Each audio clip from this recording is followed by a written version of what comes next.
One calm word from Barack Obama shook Donald Trump harder than any debate ever could. Not a speech, not an attack, not even a raised voice, just one word, spoken softly, deliberately, and it detonated on live television days later. The lights inside the Columbus, Ohio Community Auditorium burned hot, almost blinding. Rows of cameras lined the walls, their red tally lights glowing like watchful eyes, ready to beam every twitch, every breath, every slip of composure into millions of American living rooms. The town hall had been billed as one of the most important political events of the year, and you could feel that weight in the air. People weren't just watching, they were waiting for a moment, waiting for something to snap. President Donald Trump walked onto the stage with his familiar posture, chest forward, chin slightly elevated, shoulders squared as if bracing for impact. The applause came quickly, but it wasn't the roaring wave he thrived on. It was uneven, fragmented. Some supporters stood and clapped enthusiastically. Others remained seated, polite but reserved. A noticeable number didn't clap at all, instead lifting their phones, already recording. At the opposite end of the stage sat the moderator, veteran journalist Stephen Radcliffe. He shuffled a stack of index cards, glancing up occasionally, sensing what the audience already knew. Tonight felt different. The country was already on edge. Economic uncertainty, foreign conflicts, political paralysis in Congress. Tension had become the national background noise. And now, without even sharing a stage, the nation's two most polarizing political figures were about to collide. 5 minutes in, Radcliffe leaned forward. "Mr. President," he began evenly, lowering his glasses just enough to make eye contact. "Earlier this week, former President Barack Obama was asked to describe your administration's handling of the current crisis. He didn't offer a long explanation. He used one word." Radcliffe paused. "Chaos." The word didn't echo, but it landed. You could feel the audience physically lean forward, as if pulled by gravity. Trump's jaw shifted, his eyes flicked across the crowd, a sharp breath escaped through his nose. For a split second his lips pressed together in a thin, controlled line. Then the restraint cracked. Trump leaned into the microphone, voice louder than necessary. "Chaos, that's what he said? Chaos?" His words came fast now, tumbling over one another. "Let me tell you something. Nobody has done more for this country than me. Nobody. We were handed a mess, a total disaster, and now they want to call it chaos? Give me a break." Scattered applause erupted from the front rows, but it died quickly. Further back, the room stayed silent. Not supportive silence, but the kind reserved for watching someone lose their footing. Radcliffe attempted to steady the moment. "Mr. President, if I may—" But Trump was already moving forward, not listening, not pausing. "This is what they do," he continued. "The media loves him. They love anything he says. One word from Obama becomes a headline. Meanwhile, we're doing incredible things nobody thought possible, and they ignore it. One word, can you believe that?" The rant had begun. Before we go deeper into this story, take a second and hit that subscribe button. Give this video a like, and let us know where you're watching from. I'm curious to know how far these stories travel. Backstage, producers were already clipping footage. In real time, Obama's calm delivery from days earlier was being mentally stacked against Trump's mounting agitation. The contrast was brutal, and Obama wasn't even in the room. That was the part people couldn't stop thinking about. The word that had just detonated in Columbus had been spoken days earlier, hundreds of miles away, in a quiet studio in Phoenix, Arizona. Barack Obama sat in a worn leather chair during a local interview, hands folded in his lap. The setting was modest, no dramatic lighting, no crowd, just a calm conversation about leadership and responsibility during uncertain times. The anchor, Julia Reyes, had asked him casually, almost offhandedly, "If you had to describe the current administration in one word, what would it be?" Obama didn't rush. He leaned back slightly, let the silence breathe. Then, in that measured tone Americans remembered well, he said, "Chaos, nothing more." The silence afterward was heavier than the word itself. When Reyes tried to follow up, Obama simply smiled, a small, knowing half-smile, and said, "I think the American people know what I mean." That was it. No rant, no defense, no clarification. The clip aired locally that evening. Within hours, it was everywhere. A young producer clipped the moment and uploaded it to Twitter. 500,000 views in under 3 hours. Cable networks followed.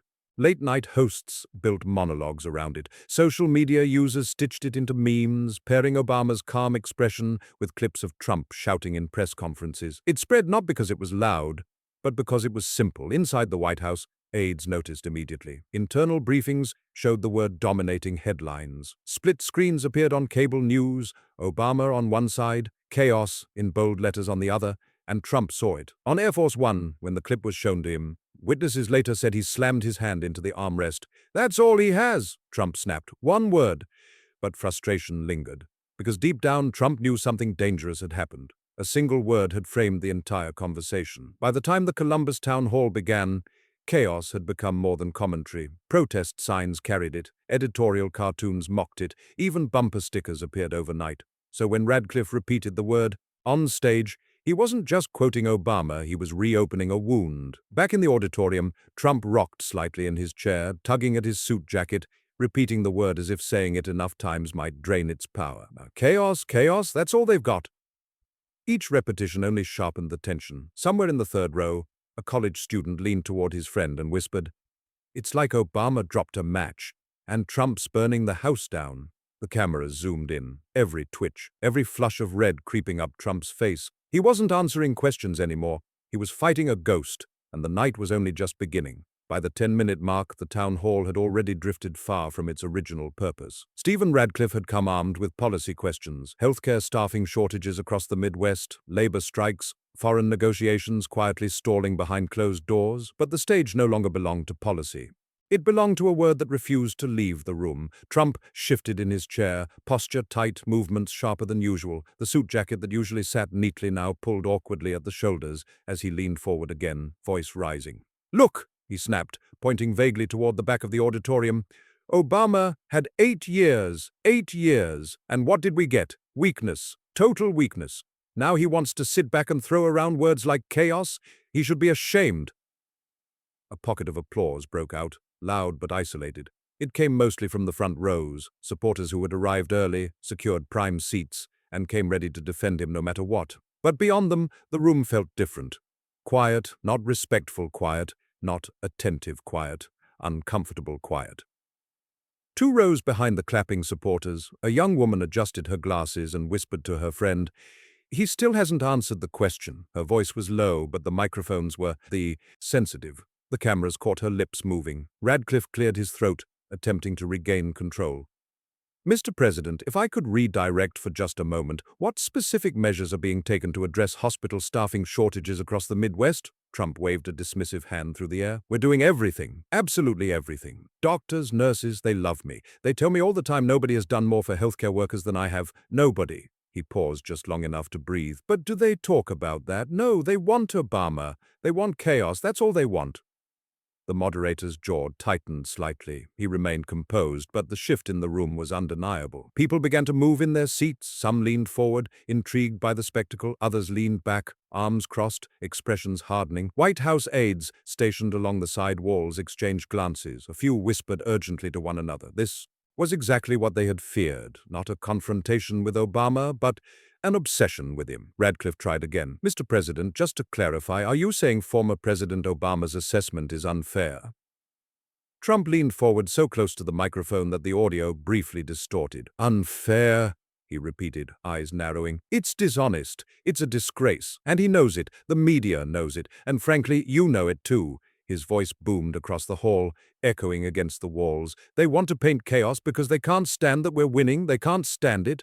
Applause followed, but this time it was uneven, scattered, hesitant. Silence swallowed it quickly, and silence on live television carries more weight than noise. Radcliffe didn't interrupt. He let Trump keep going, and that, more than anything, revealed the imbalance playing out on screen. Obama had used one word. Trump was now minutes into a tirade that hadn't touched policy once. Across the country, viewers noticed. In living rooms, families exchanged looks. Some shook their heads, others laughed nervously. A few stared at the screen, trying to reconcile the image of a president unraveling under the pressure of a single remark. Backstage, producers leaned toward their monitors, already identifying the clips that would dominate headlines by morning. The story wasn't subtle anymore. It was writing itself in real time. Trump's voice sharpened further. "You know what this is," he said, pointing toward the cameras. "This is the media treating Obama like he's perfect. He says one word and it's gospel.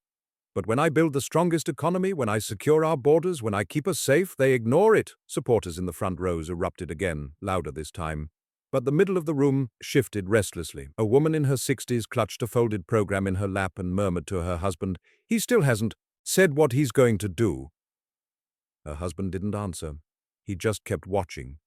Radcliffe waited for a pause, any pause, to step in. "Mr. President," he began carefully, "people watching tonight are looking for reassurance. They want to know what steps are being taken to guide the country forward. Trump cut him off mid-sentence. The steps! We're taking all the steps. The best steps. Governors call me. Mayors call me. They thank me. He leaned back, then forward again, voice rising as if addressing someone who wasn't there. But you won't report that, will you? Because you're too busy asking me about Obama. The name landed heavily in the room. It's always Obama, Trump continued. You people can't get over him. At this point, the town hall no longer felt like a conversation. It felt like a confrontation, one-sided, relentless, and spiraling. Then Trump leaned even closer to the microphone, eyes focused somewhere beyond the audience. You want to say chaos? He said slowly. You left us with chaos, weak foreign policy, terrible trade deals, broken healthcare. I fixed it. I cleaned up the mess. Some clapped, others froze. A high school student with a press badge turned to his classmate and whispered, He's proving the point. His friend didn't respond, just kept filming, eyes wide. Behind the scenes, an aide rubbed his forehead with both hands. Another whispered, Every time he says the word, it sticks harder. They knew they couldn't stop him now. Not here, not live. Meanwhile, in homes across America, reactions varied sharply. Supporters shouted back at their televisions, defending him. Critics watched in quiet disbelief. And undecided viewers, those still forming opinions, sat somewhere in between, uneasy. Radcliffe waited for the noise to settle. Mr. President, he said calmly, for the sake of viewers at home, what would you say to people who are genuinely afraid right now? Afraid of losing their jobs, their savings, their future? Trump exhaled sharply, shaking his head. I'd say they should be thankful they have me instead of him, he replied, because if Obama were in charge, there wouldn't be a future to worry about. The words landed hard. Not reassuring, not steadying, just combative. In that moment, the line between leadership and anger blurred beyond recognition. The town hall wasn't a policy event anymore. It was a test of composure, and the room could feel it failing. The divide in the audience was now visible. Supporters clapped louder, trying to drown out the discomfort. Others sat stone-faced. Phones continued to rise into the air like small lanterns, capturing history as it unfolded. And as the minutes ticked by, one truth became impossible to ignore. The more Trump fought the word, the more power it gained. The boiling point was approaching. What came next wouldn't just fracture the room, it would fracture the narrative nationwide. By the 20-minute mark, the town hall had crossed an invisible line. It was no longer just tense, it was brittle. Every sentence felt like it might crack something open. The auditorium in Columbus wasn't large, but it felt overfilled with emotion, support, frustration, disbelief, loyalty, anger, all pressed together under hot stage lights. Rows of folding chairs stretched toward the back wall, filled with people who had come for very different reasons and were now reacting in very different ways. Trump leaned back in his chair, but there was nothing relaxed about him. His shoulders stayed tight, his hands never rested. They sliced the air, jabbed toward the crowd, clenched, opened, clenched again. You hear that? He shouted suddenly, gesturing toward a pocket of applause in the front rows. That's real America. They get it. They know we're not in chaos. We're fixing chaos. Cheers erupted from that section, loud, loyal, determined, but the sound didn't travel far. Beyond the first few rows, the reaction shifted. Groans rippled through the middle of the room. A low murmur followed, quiet but unmistakable. People glanced at each other, eyebrows raised, lips pursed, heads shaking. Stephen Radcliffe noticed immediately. This was no longer a united audience reacting differently. It was two audiences sharing the same space. Trump, however, seemed to notice only the applause. Every cheer pulled him forward.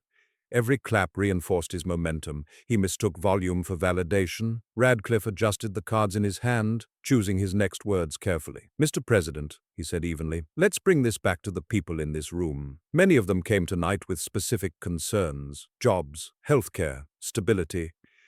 Trump scoffed softly, shaking his head.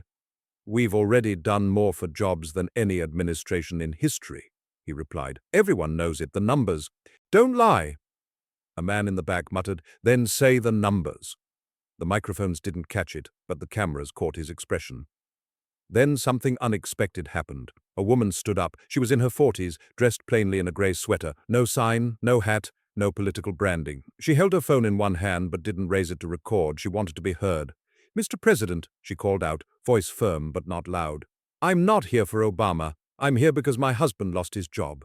The room went still. You keep talking about him, she continued, but can you tell me, without mentioning Barack Obama, what you're going to do to help families like mine? For a split second, Trump looked genuinely caught off guard. Then his face hardened. "We're creating jobs," he said sharply. "We're bringing factories back. Nobody has done more for jobs than me." He leaned forward. "And if your husband doesn't have work, blame the Democrats. They're the ones blocking everything." Gasps echoed through the auditorium, not loud but widespread. The applause that followed was quieter this time, less confident, as if even some supporters weren't sure they wanted to clap. The woman sat back down slowly, lips pressed together. She didn't argue. She didn't shout, but the damage was done. Radcliffe stepped in quickly. "Let's take a breath here," he said, voice calm but firm. "Because many people in this room share her concern. Jobs are a real issue. What concrete steps—" Trump cut him off again. "We've already taken them," he snapped. "We've done more than any administration in history. Everyone knows it." Then, as if unable to stop himself, he added, "And yet all you people care about is one word from a failed president." A groan rose from the back rows this time, louder, unmistakable. Someone muttered, "There he goes again." Others didn't bother. Whispering, heads shook openly now, arms crossed, eyes narrowed. This wasn't strength anymore, it was grievance. And for many watching, both in the room and at home, the shift was jarring. If you were in Donald Trump's shoes at this moment, standing on that stage, feeling the room slip away, how would you have handled it? Share your thoughts in the comments. The word chaos had stopped being just Obama's label. It had become a lens. Every interruption, every deflection, every raised voice. Through that lens, the audience interpreted everything. Radcliffe straightened his cards again. Though it was clear the questions barely mattered now, the story had moved beyond them.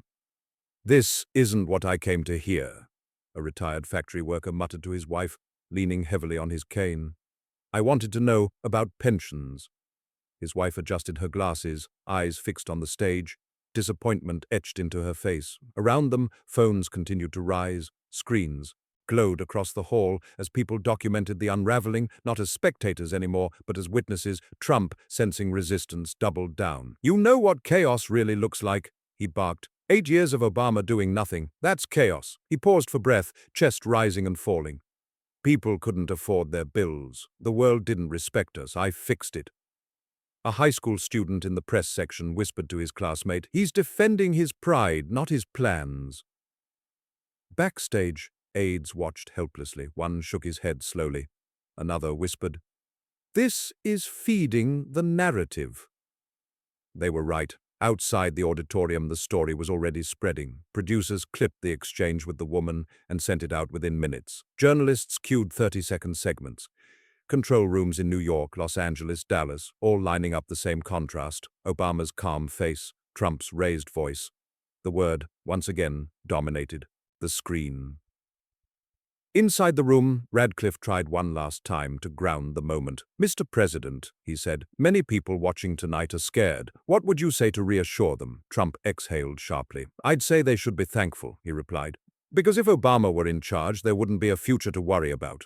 The words fell flat, not because of disagreement, but because of tone. Leadership was supposed to steady fear, not sharpen it. The audience felt it. The silence afterward was heavy, suffocating. The town hall had become a mirror, and what it reflected back wasn't unity or confidence. It was fracture. And as the night wore on, that fracture would only widen, first in the room, then across the country. The moment the town hall tipped from tense to explosive, the outside world was already moving faster than the room itself. Producers behind the stage weren't waiting for the event to end. They didn't need to.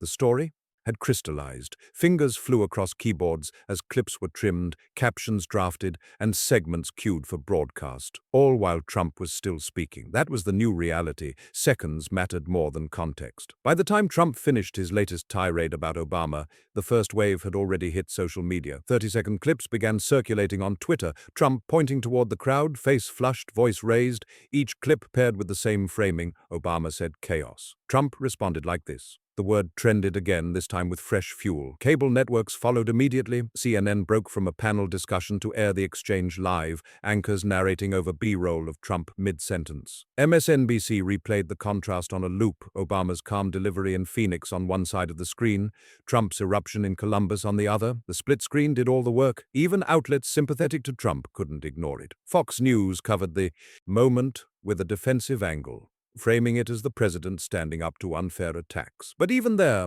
the footage spoke louder than the framing. On TikTok, the edits came faster and sharper. Creators stitched Obama's single word directly into Trump's reaction, cutting back and forth for comedic effect. Dramatic music swelled under shots of the divided audience. Instagram reels slowed Trump's gestures, zoomed in on his clenched jaw, then cut abruptly to Obama's stillness. Memes flooded Facebook groups. Obama sitting quietly with the word chaos in bold letters above his head. Next to it, a screenshot of Trump mid-shout, finger raised. Within hours, hashtags like Ma, Chaos Town Hall, and One Word were everywhere. People began posting their own one-word answers. Confusion, anger, loud, messy, each adding to the pile. Traditional media seized the narrative just as aggressively. The Washington Post ran a breaking headline before midnight. The New York Times published an op-ed titled The Power of One Word versus the Weakness of Many. USA Today's headline was blunt. Town Hall erupts as Trump loses control over Obama remark. Late-night shows rewrote their monologues on the fly. Stephen Colbert opened with a smirk. Obama used one word, Trump used all the words, and somehow lost the argument. Jimmy Kimmel replayed the rant with a laugh track layered underneath. The studio audience roared. But it wasn't just comedy. On MSNBC, former strategists shook their heads. "It's not the word," one analyst said. "It's the reaction." Another added, "When you spend minutes fighting a single word, you validate it." Across America, living rooms echoed with the same conversations. In Phoenix, a group of college students crowded around a laptop, replaying the clip again and again, half laughing, half stunned. In Dallas, a small business owner shook his head and texted a friend, "I wanted answers about taxes, I got a meltdown instead."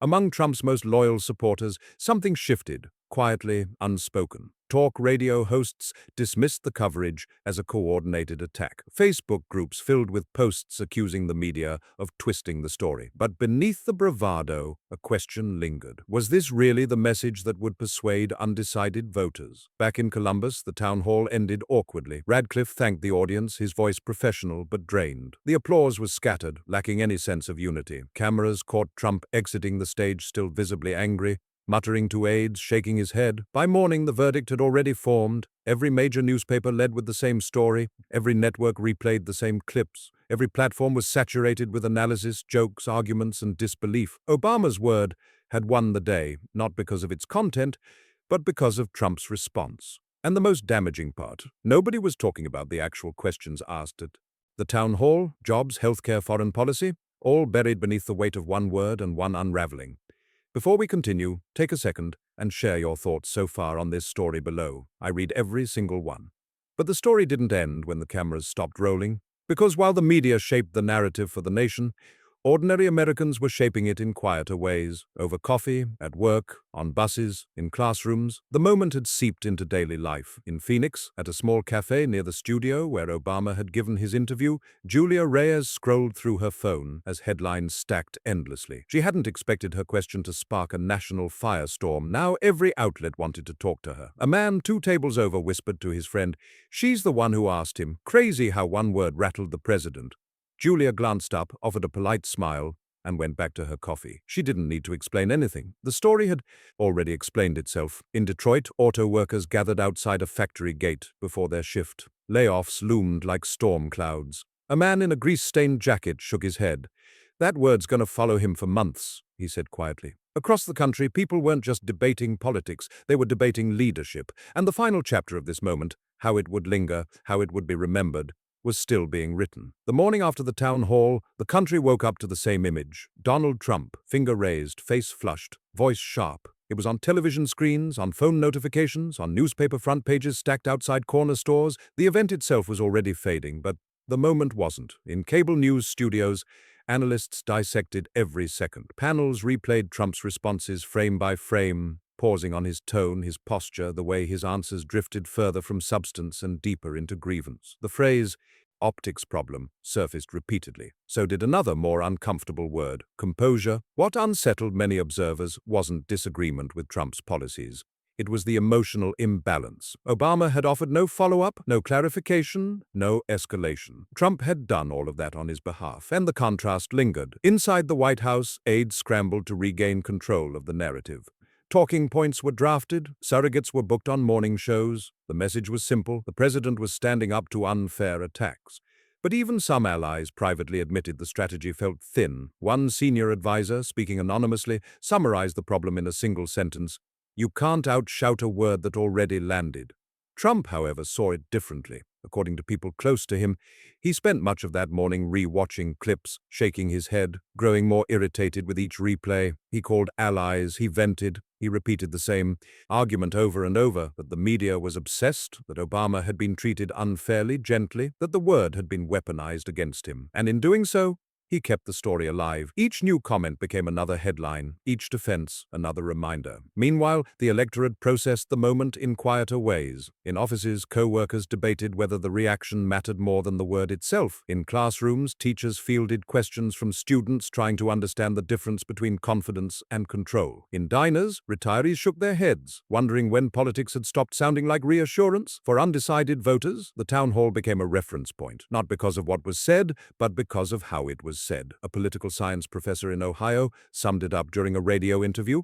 Leadership isn't tested when things are calm. It's tested when you're challenged. And last night, the challenge wasn't policy, it was restraint. That assessment echoed widely. Even supporters who defended Trump's intentions struggled with the optics. Some acknowledged quietly that the moment hadn't helped. Others insisted the media had exaggerated it, but few denied that it had dominated the news cycle in a way no one had planned. Obama, for his part, said nothing. No tweet, no statement, no follow-up interview. The silence became part of the story. Commentators noted it immediately. He doesn't need to respond, one analyst said. The reaction already did the work for him. In contrast, Trump continued to respond, each time reopening the wound. Days later, the word still followed him. Reporters referenced it at press briefings, opponents wove it into speeches, protest signs reused it, supporters tried to deflect it, but even denial kept it alive. What had begun as a fleeting remark had become a shorthand, a symbol people used to interpret everything that followed. The town hall was no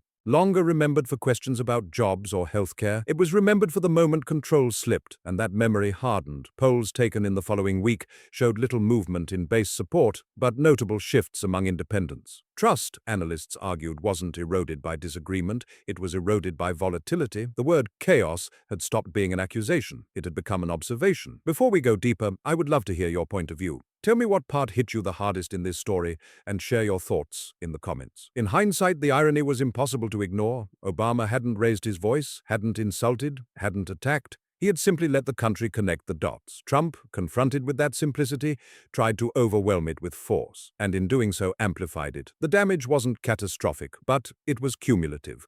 It shaped how that night would be remembered, how that exchange would be replayed, how leadership itself would be debated long after the cameras stopped. And as the news cycle eventually moved on, the word lingered, quietly, stubbornly, waiting for the next moment to resurface. The final chapter wasn't about Obama. It was about what happens when a leader is challenged, not by an opponent in the room, but by restraint itself. Long after the town hall lights dimmed and the chairs in that Columbus auditorium were folded away, the moment refused to fade. It lingered not because it was loud, but because it was revealing. Political moments usually blur together over time, speeches melt into speeches, arguments cancel each other out, but occasionally a single exchange cuts through the noise and settles somewhere deeper in the public memory. This was one of those moments, not because Barack Obama attacked, not because Donald Trump lost an election that night, but because something fundamental about leadership was placed side by side and compared. One man spoke a word and trusted the country to interpret it. The other tried to crush that word beneath volume and force. And in that contrast, people saw more than politics.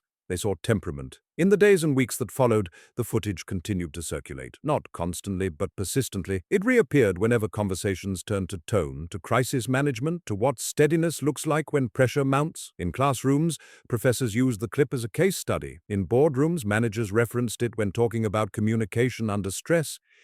Even outside politics, the moment found new meaning, because everyone understood it. Most people had experienced a version of that moment themselves, being criticized, fairly or not, and choosing how to respond. Fight the accusation, ignore it, or let it stand. Trump chose to fight it, and that choice became the story. Supporters argued that he was defending himself against an unfair label. Critics said he had confirmed it. But somewhere in the middle, many Americans weren't arguing at all. They were simply observing how quickly the conversation shifted from policy to personality, observing how easily composure gave way to confrontation, observing how one calm word could expose something larger than itself. Obama never returned to the comment. He didn't need to. The moment had already moved beyond him. Trump, meanwhile, carried it with him, sometimes directly, sometimes indirectly. Reporters referenced it. Opponents alluded to it. Even allies had to explain it away. The word became shorthand, and that's what made it powerful. Not its accuracy, not its intent, but its simplicity. In a political era, crowded with explanations, defenses, and counter-arguments,